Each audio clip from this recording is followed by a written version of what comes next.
Good morning. It is January 18th, 5:30 in the morning. It is a Tuesday. Thank you very much for checking up on me. Getting some energy, getting some thoughts in the morning with Mr. Jesse. This morning is good weather, cool. Not so cool that I can't sweat, which I am profusely doing right now. I've been continuing our section on atomic habits. And section number 1, making habits visible or invisible. 1.2, he's talking about our environments and how environments are so important for creating and sustaining good habits. And it goes back to the thought that if a temptation is in front of you constantly, for a little bit of time, you can muster up the willpower. You can, and anybody can, for just a little bit of amount of time, to say no to that thing if it's right in front of you. But it's very, very rare, dare I say impossible, to consistently summon that amount of willpower over a long period of time if that temptation stays in front of you. And it's, darn near impossible for an addict to not do the activity that they're trying to avoid if that thing is right in front of you. So whether it be alcohol, whether it be games, whether it be work, whether it be, on the flip side, working out too much, anything can become an addiction. And our willpower is a finite amount in ourselves. And if every day we're using that willpower, that discipline, or that thing in you that tells you don't do it, if we're using that always constantly without removing the temptation from ourselves, then eventually we're going to give in. That's a law. It's a law. So, Atomic Habits, chapter 1.2 talks about changing your environment. And how do you change your environment? Well, one could be like your physical environment.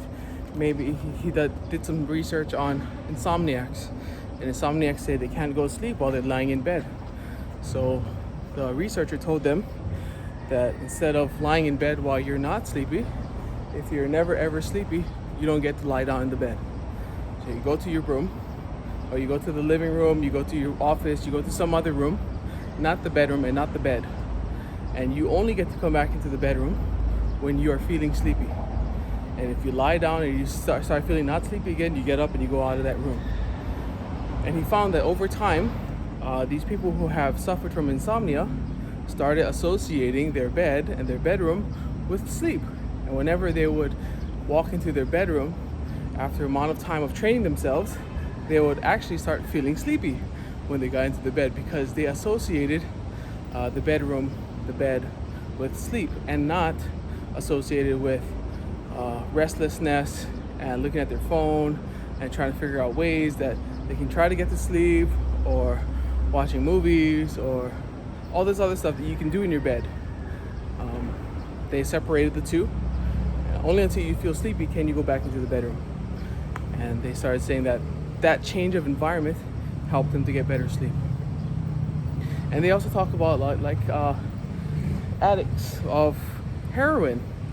He brings out an example of how change of environment can even help get over drug addiction, which goes contrary to what the old belief was about heroin. It's once you're addicted for life. Right? It's one of those things that it's one of those killer drugs. And I'm not by any means trying to put down the severity of it. But they did a case of retired Vietnam veterans, and while those Vietnam veterans were in wartime, they were using heroin. They were surrounded by people who used heroin.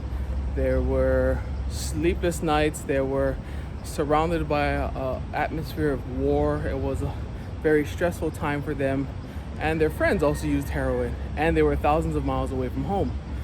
And so they found that the Vietnam veterans who would use heroin, when they came back home, they found that only about 5% of them lapsed back into heroin use, and only 2% of them actually lapsed back into heroin after 3 years. And so they thought heroin was one of those drugs, right? You use it in Vietnam, you're gonna come back, you're gonna start using it over and over. And what they found out was the environment had changed. They weren't under that constant stress, and they weren't under being so far away from home and wartime. So when the environment changed and they came back home with relative peace and their families, then that associated habit of drug use there was no longer done at home because of the environment change. And he gives a contrasting example. He says a lot of times where heroin addicts are maybe arrested or they're given treatment, they're sent to a clinic to really clean up their life, to get sober. And so they're removed from all their friends, they're removed from their house and from the environment that they're in of their heroin use. They're removed from it and put into this clinic.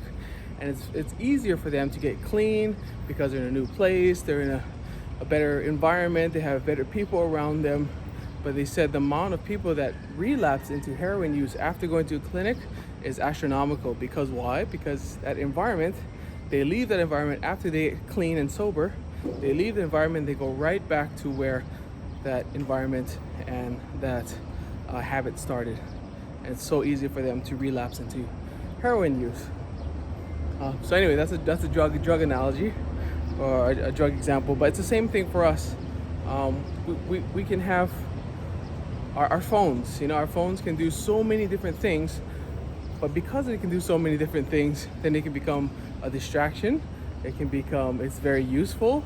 It becomes a time waster.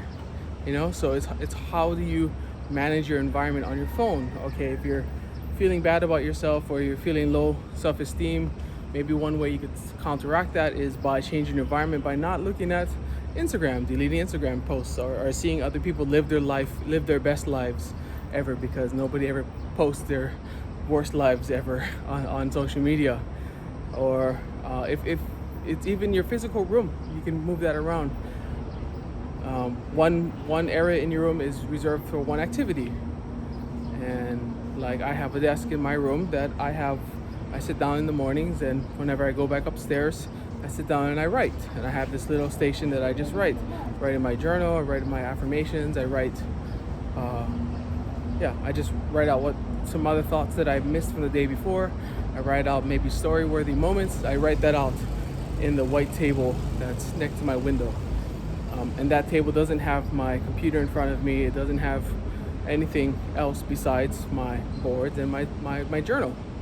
And then after, when I'm ready to get started my work day, then I'll take a shower, and then I'll come and sit on the other desk, which is used for work. And that's the thing too, like it's work and games now. And so you get those two mixed up.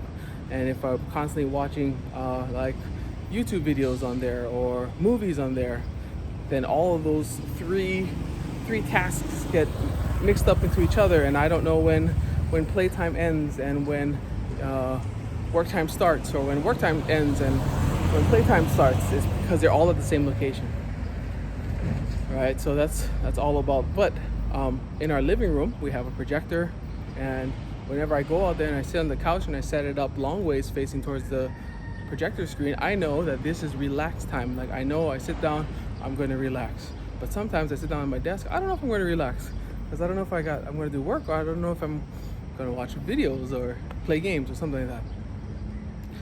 So changing the environment, that's point number 1.2, and identifying where you mix up activities that you would like to avoid, and try to change that up. If you're trying to eat healthier, and if you constantly find that you have bad food at your house, because you're kind of on autopilot when you go to the supermarket, well, maybe you can change the environment by going to a different supermarket, so that when you're in the supermarket, you're not on autopilot and you're figuring new places out, new shelves out, new locations in the store where other healthy foods are, and then maybe you can create a better habit by changing your environment. And that's the the kicker is to change your habit is to just change your environment completely. If you find yourself getting distracted a lot, you're trying to do some writing done, maybe the easier way is not to fight against your house, because you're in your room, you have a lot of different relationships within your room. You have this corner, and this corner is reserved for this, and that place is reserved for that, and sometimes you have conflicting relationships within your own space. And so one way to counteract that is to go to a different place, like a cafe. You go to a cafe, you sit down, you order a coffee, and you start writing, and you find at the end of the day you got a lot more work done, and you start to associate going to that cafe with getting work done, and then you link those two habits together. Whenever I drink this coffee, I'm going to get some work done, and maybe that even gets linked together. Like every time I drink my 35,000 coffee, I'm gonna start doing some work, but changing the whole environment, things like that. So environmental change, and not the kind of nature, but helping us to rebalance our good habits and our bad habits, making them visible for the good habits and making them invisible for the bad habits. All right, love you guys. Thank you very much for checking up on me. Today's Tuesday. We've got the rest of the week ahead of us, and yeah, we'll catch you guys up a little bit later. Aloha, take care, and we'll see you guys tomorrow.